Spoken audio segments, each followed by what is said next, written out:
Magandang araw mga ka-aerial defense, may ibabahagi na naman ako sa inyo. Dahil ngayong araw na ito ay may pag-uusapan tayo tungkol sa depensa.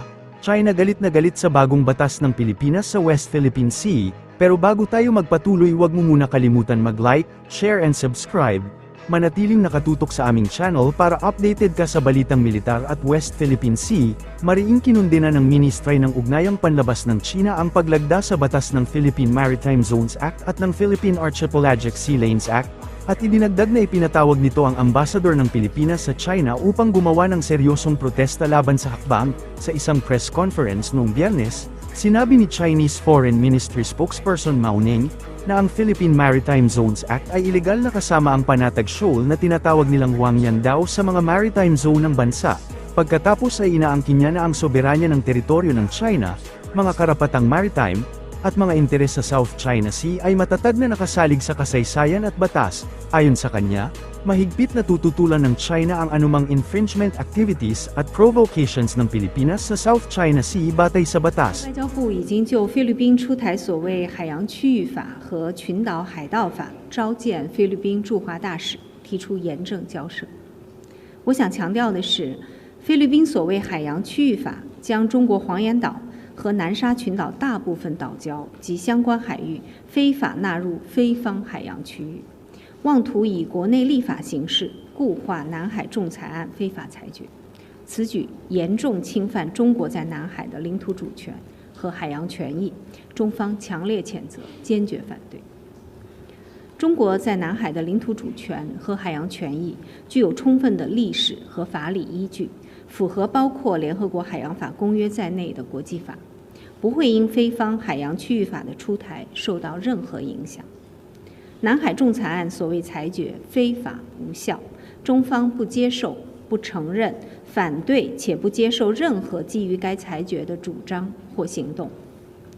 菲律宾打着落实联合国海洋法公约的旗号，企图通过所谓海洋区域法给其在南海的非法主张和行为张目，是非法的、无效的。该法严重违反南海各方行为宣言，将导致南海局势复杂化。非方依据该法在南海采取任何侵权挑衅行动，中方都将予以坚决应对。中方敦促菲方切实尊重中国领土主权和海洋权益，立即停止采取任何可能导致争议扩大化、局势复杂化的单方面举动，切实维护南海的和平稳定。中方保留采取必要措施的权利。关于菲律宾群岛海盗法，其中多处与国际法规定和国际海事组织决议不符，中方要求菲方切实遵守国际法，不得损害各方依据包括联合国海洋法公约在内的国际法所享有的合法权。 Ang patuloy na pagsalakay ng China sa karagatan ng Pilipinas ay bunga ng malawakang pag-angkin sa karamihan ng South China Sea, kabilang ang West Philippine Sea. Gayunpaman, ito ay matagal nang ibinasura ng isang arbitral tribunal, ngunit hindi sinusunod ng baliw na China ang desisyon ng international law. Pinirmahan na ni Pangulong Ferdinand R. Marcos Jr., araw ng Biyernes ang dalawang batas na magpapatibay sa entitlement and responsibility ng Pilipinas sa maritime zones nito. Nilagdaan ng Pangulo ang Philippine Maritime Zones Act at ang Philippine Archipelagic Sea Lanes Act, na ani ay significant laws that emphasize the importance of our maritime and archipelagic identity, nakasaad sa Philippine Maritime Zones Act. Idineklara ang maritime zones ng Pilipinas alinsunod sa pamantayan na itinakda ng United Nations Convention on the Law of the Sea. Hangad din ito na i-designate ang archipelagic sea lanes ng bansa, na lilikha ng routes o ruta sa katubigan at airspace ng Pilipinas.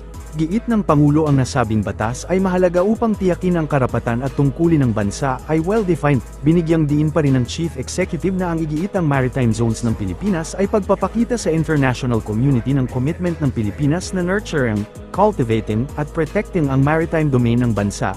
Samantala, ang Philippine Archipelagic Sea Lanes Act, nag-i-establish ng sistema ng archipelagic sea lanes at air routes, kung saan ang foreign vessels at aircraft ay dapat na i-exercise ang karapatan ng archipelagic sea lanes passage. Sinabi pa rin ng Pangulo na ang dalawang batas ay makaaapekto sa domestic laws at regulasyon sa national at local level.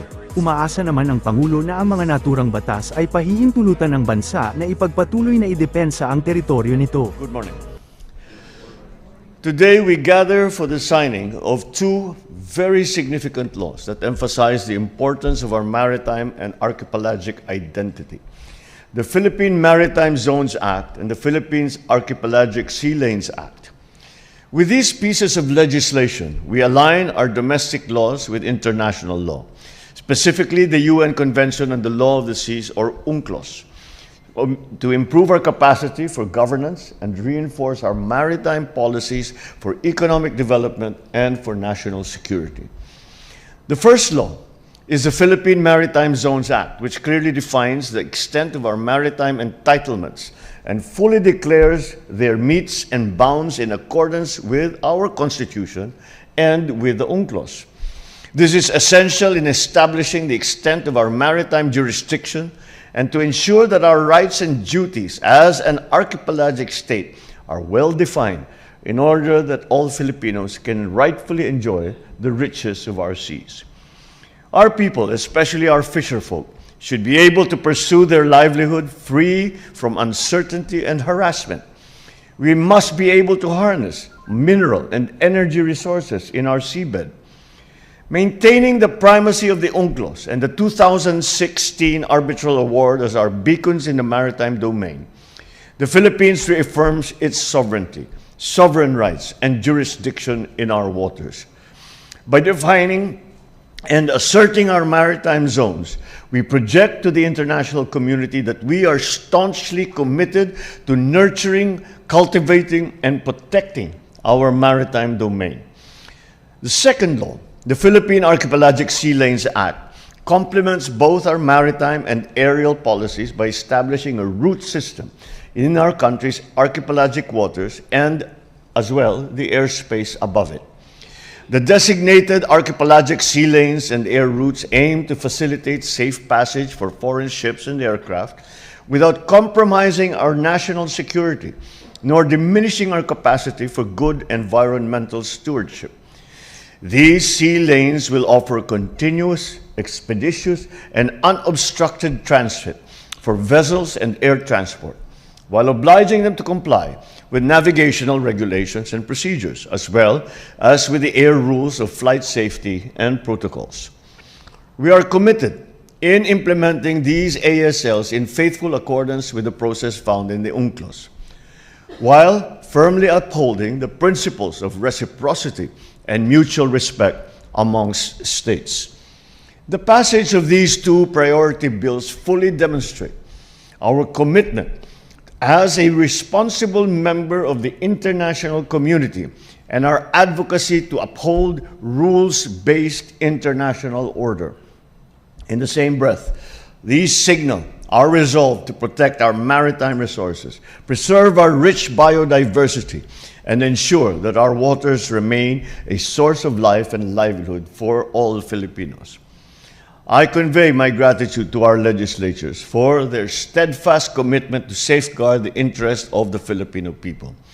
This includes the assertion of our rights as an archipelagic state while fulfilling our obligations under international law.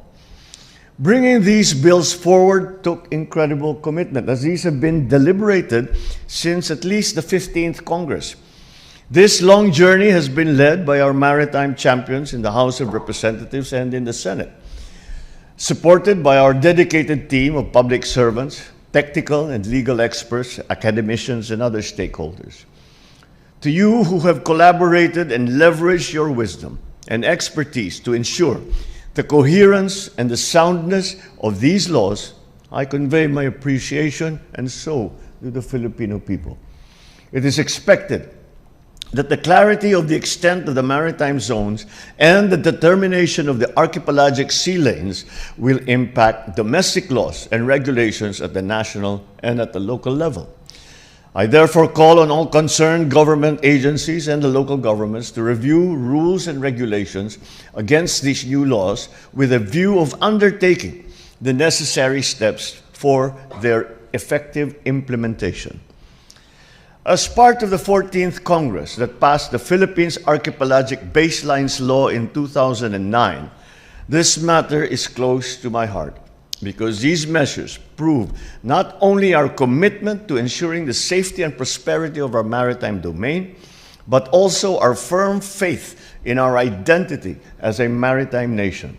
It is a spirit that transcends administrations. It is an intrinsic and undeniable part of the national, the Filipino character.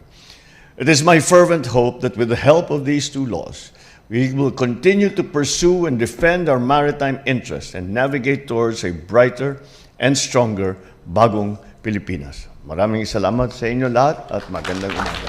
Para sa mas madaming update tungkol sa ating depensa, paki-follow at like muna ng aming page na nasa description na ang link. Huwag mo na rin kalimutan mag-like, share and subscribe. Pindutin mo na rin ang bell para updated kayo sa aking mga bagong video. Maraming salamat po.